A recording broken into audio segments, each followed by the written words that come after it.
L'émergence dans les plans supérieurs se poursuit le 27 mars 2015. Cliché énergétique du 27 mars 2015. Plusieurs d'entre vous ont récemment vécu des situations qui pourraient les amener à douter d'être passés dans une bande de fréquence supérieure dans laquelle les expériences prennent un sens généralement constructif. Mais il faut dire qu'avec les derniers liens qui vous lient à la densité et à la dualité, selon votre degré d'unité intérieure, de vigilance et de maîtrise personnelle, vous ne pouvez pas toujours échapper au ressac du flot d'énergie ascendant, surtout quand il est ponctué de puissantes éruptions solaires inattendues, compliquant les effets des événements astrologiques, comme une éclipse solaire et l'entrée de planètes en mouvement rétrograde. Dans votre expérience quotidienne, vous pouvez vous surprendre à chevaucher deux plans de conscience puisque, désormais, vous pouvez passer de plus en plus facilement du plan dense en désintégration à un plan plus subtil qui devient, pour la majorité, celui de la 5e dimension, ce qui vous appelle personnellement à discerner ce qui est réel de ce qui est irréel et illusoire, ce qui est lumineux de ce qui est sombre et ce qui est vrai de ce qui est faux, afin d'échapper aux vaines énergies négatives qui vous mènent à des crises d'ego et à des accès de peur et de colère, peut-être, certains jours, des crises de pure panique, qui vous empêchent de cueillir tous les bienfaits qui sont déjà à votre portée ou à votre disposition.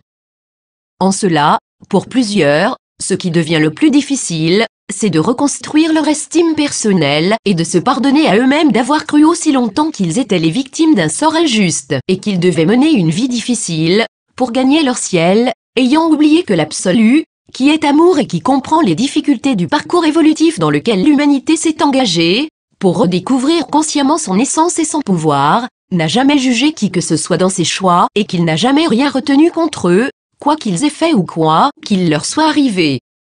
Ainsi, dans un contexte où la lumière victorieuse ne fait plus de quartier, les expériences deviennent encore plus bousculantes pour ceux qui résistent, soit qui retiennent des éléments désuets et stériles incompatibles avec l'accès amoureux à la liberté inhérente, à la haute conscience de l'unité, parce qu'ils continuent à se considérer comme des êtres plus humains que divins, souvent redevables de retour à l'endroit d'autrui, surtout envers ceux à qui ils sont liés par divers contrats ou d'anciens karmas négatifs ou positifs.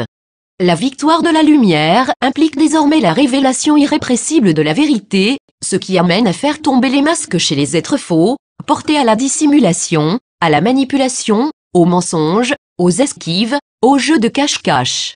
Nul ne peut plus remettre le couvercle sur la marmite. Du coup, certains sont soudainement appelés à se regarder bien en face ou à réviser des attachements, des liens, des relations et des partenariats louches ou nuisibles, mais d'apparence si justes, correctes et saines, à libérer des émotions réprimées et à résoudre des problèmes non résolus glissés sous le tapis, dans un lointain passé, mais qui ne peuvent plus que remonter à la surface, pour achever la grande purification. Il se peut même que des problèmes gastriques et intestinaux vous aient signalé ce qui, en vous, n'avait pas été correctement digéré et assimilé, comme ce qui continuait d'obstruer la voie de votre expansion, ce qui vous a forcé à procéder à des changements alimentaires et à chercher le grand air.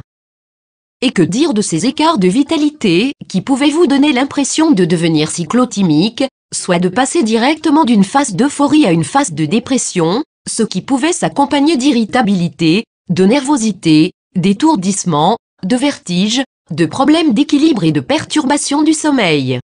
Présentement, la plupart des êtres incarnés n'ont plus qu'une envie, celle d'échapper à leur vie coutumière, si terne, répétitive et monotone, pour se remplir de réalité, vivre plus heureux, mais du vrai bonheur.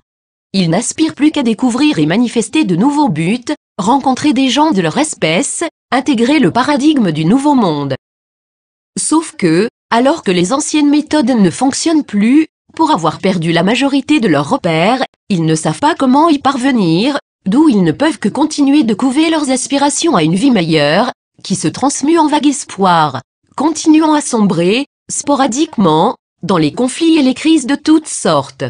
Après des années d'abnégation et de renoncement, imposées par la purification intérieure et le nettoyage extérieur, l'existence ne devient pas facile quand elle se complique de problèmes de santé d'apparence grave ou, pour les uns, d'un dégoût de leur emploi actuel, et pour les autres, d'un dédain de leur situation de chômage, sans oublier les difficultés relationnelles qui peuvent aller jusqu'à la remise en cause de leur vie de couple ou d'autres partenariats. Vous ne perdez pas votre motivation pour autant, parce que vous ressentez trop bien que la vie vous offre de plus en plus de joyaux, que vous ne savez simplement pas saisir ou qu'il n'est pas encore temps de saisir. Et vous savez que cette petite voix intime, même dans son appel le plus faible, finira bien par vous ouvrir la voie du grand bonheur tant souhaité. La situation de certains peut encore se compliquer du fait que, à titre de montreurs de chemin, doués d'une force intime qu'ils peuvent s'ignorer, ils servent de filtre des énergies planétaires négatives, tamisant et dissolvant donc des éléments vibratoires qui ne leur appartiennent pas, pour aider les plus faibles et tout transformer en clarté. Aussi, ces êtres de conscience délicate doivent-ils s'épargner la propension à la condamnation personnelle, si la tentation se présente, afin d'avancer dans la lucidité et la dignité. Car, comme il a été précisé, outre la violence qui déferle sur le monde, qui en afflige plus d'un, les aspects astrologiques disposent actuellement la majorité d'entre vous à la négativité et à la réaction primo-primi, à la moindre frustration, même à la projection des torts sur autrui, quand vous vous sentez débordé, ce qui peut mener des relations à une situation de rupture. Et, dans les relents d'épuisement, alors que vous restez si occupé à fignoler des détails, cela peut se produire chez n'importe quelle personne qui se sent injustement jugée ou attaquée, car, dans un récent contexte énergétique un peu enchevêtré, les actes agressifs inopportuns, les jugements téméraires, les interprétations biaisées, le grossissement des problèmes, les réactions exagérées ne manquent pas, surtout dans le champ vibratoire des êtres les plus conscients, que les forces sombres et émanantes aimeraient bien abattre ou décourager. C'est ainsi que, dans les dernières semaines, en raison de l'apparition de nouvelles bandes de distorsion, certains ont vécu des expériences pénibles et douloureuses, surtout autour de l'éclipse solaire du 20 mars, parce qu'ils ont subi des coups bas et traîtreux, avec de l'irrespect et de la diffamation, l'arme favorite des gens enténébrés, complètement à côté de la plaque, toujours sans gêne, ce que n'aidait pas à réduire l'état général de tension intérieure qui prévalait. Mais il fallait que certains vivent ces expériences déconcertantes pour qu'ils en viennent à prendre les décisions énergiques leur permettant d'éradiquer certaines énergies nuisibles et à les écarter de leur champ de conscience. Par bonheur, les énergies de la nouvelle lune et de l'équinoxe ont considérablement adouci le contexte général, ce qui a permis à plusieurs de reprendre autant leur souffle que leurs esprits. Au lieu d'alimenter la tempête et de compliquer les situations, des énergies d'une douceur indicible ont envahi le cœur de gens un peu raidis, mis sur la défensive, ce qui a produit un grand soulagement et a assuré un prompt retour à l'équilibre. Maintenant, vous avez retrouvé le bon courant, vous voilà replacé sur la bonne voie et relancé dans la bonne direction, engagé à toute vitesse sur le plus court chemin du foyer véritable. L'intensité énergétique générale n'a pas vraiment décru, bien au contraire, mais elle adoucit tout et elle protège fort bien contre les émotions intenses. Pour ainsi dire, d'ici la pleine lune du 4 avril prochain, vous enfanterez de vous-même, c'est-à-dire que vous procéderez à la vitesse de la lumière à travers le canal utérin qui vous mène vers de puissants nouveaux commencements. D'ici là, vous pouvez rester un peu fragile et vulnérable, mais vous vous en tirerez bien si, conservant votre sérénité, vous maintenez votre vigilance. Partout autour de vous, prévaut le sentiment qu'une longue gestation s'achève en raison de l'énergie ambiante de nature à ouvrir toutes grandes les portées à libérer.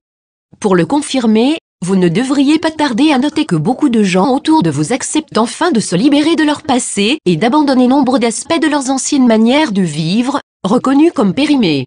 Dans la présente phase, la plupart du temps, ce jaillissement d'énergie se produit naturellement, en toute facilité, dans la mesure que vous vous contentez de laisser aller l'énergie ancienne et d'accueillir l'énergie nouvelle.